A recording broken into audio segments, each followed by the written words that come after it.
With the promise of equality and equal representation, many alien species sought to join the Confederacy of Independent Systems. Some, like the Neimoidians and the Muns, were well known in the galaxy and played instrumental roles in the Separatists' grand plan. Others, however, were lesser known aliens that hadn't cemented their place in galactic history just yet. The Separatists appealed to these less powerful species and offered them protection from the war, resources, and overall a chance at a better future. One of these Separatist allies were the Colicoids, an insectoid species that played an integral part in the CIS's war effort. In today's video, we're going to talk about the Colicoids and their rather interesting culture, as well as how they engineered some of the Separatists' most iconic battle droids.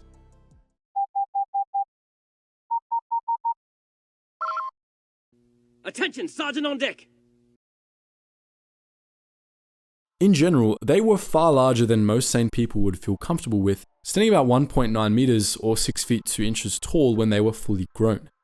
They stood upright on 4 spidery legs, barely curling upward into a segmented upper body.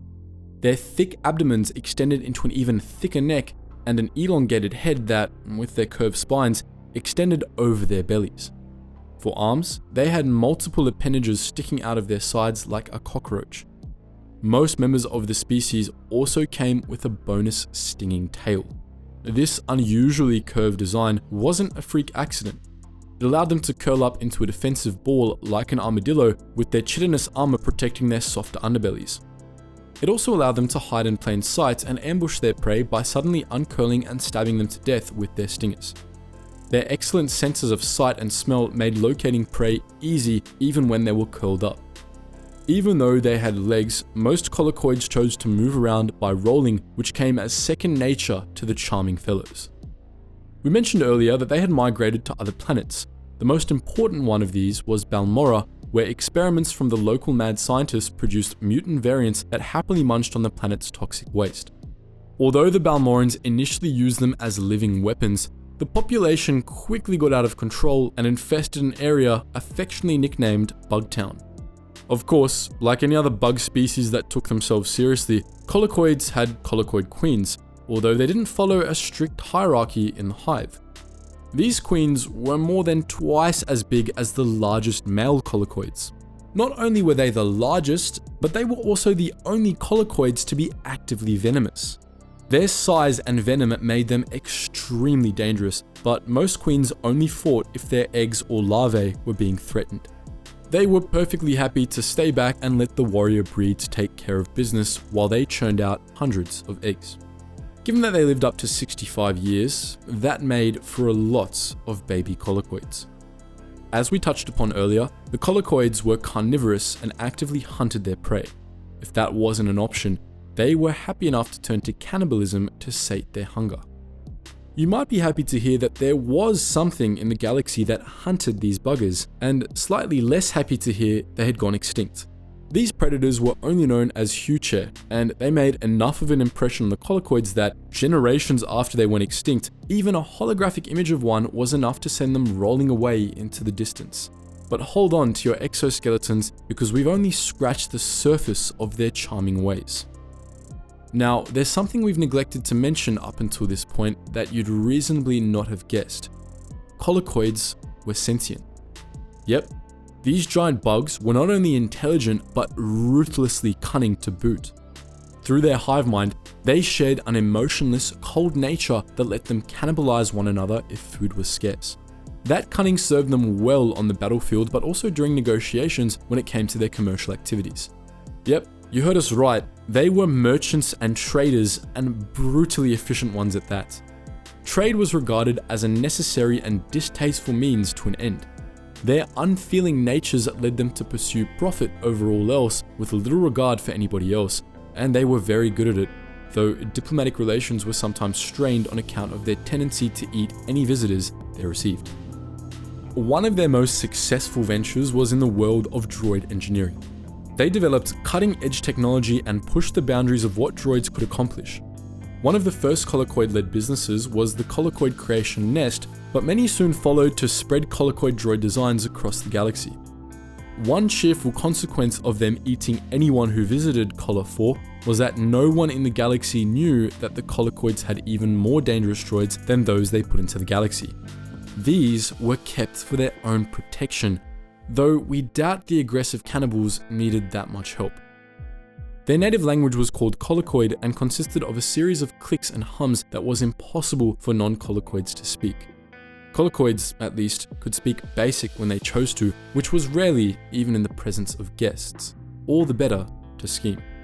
Fortunately, the Colicoids were pretty happy to mind their own business on their homeworld, and there they might have stayed had events during the Clone Wars not pushed them into picking a side. And that side was not the Republic. In the past, the Colicoids on Colo 4 generally minded their own business. The Colicoid creation nest sold off some Colicoid DNA to scientists on Balmorra during the time of the Old Republic, leading to the creation of the toxic waste-eating mutants we mentioned earlier. When the Sith Empire invaded, these Colicoids broke free and wrought havoc on anyone who entered their territory, leading to a long and arduous extermination effort by the various factions controlling the planet. At this time, they were already well known for creating state-of-the-art weapons. Rather than picking a side in the Galactic War, however, they sold arms to both the Republic and the Sith Empire while they tried to decide which side was more worthy of their business.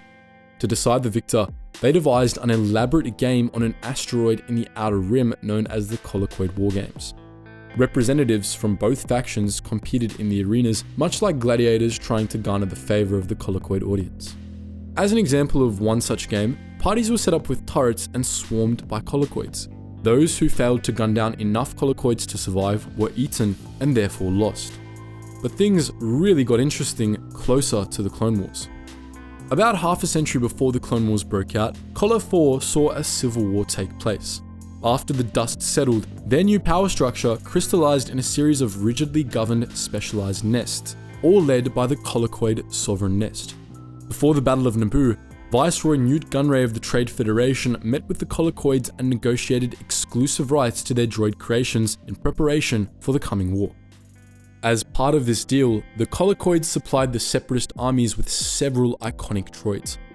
First were the Droidekas, which were inspired by the Colicoids' own biology and could roll into a ball and travel at high speeds, earning them the nickname of Rollies.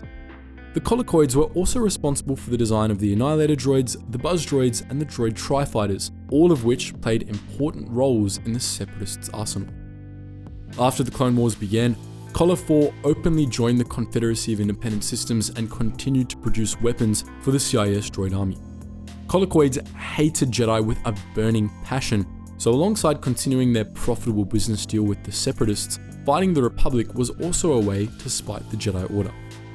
Given how important the Colicoids' technology was for the CIS, it was inevitable that the Republic tried to disrupt their arms production. An assault was attempted on the Colicoid spawn world to destroy their factories. Under the cover of an aerial bombing run, 4 platoons of clone troopers snuck into the factory only to be confronted by an Annihilator droid that took out 3/4 of their numbers in minutes. The last quarter barely managed to escape, leaving behind their mission objective and never returning.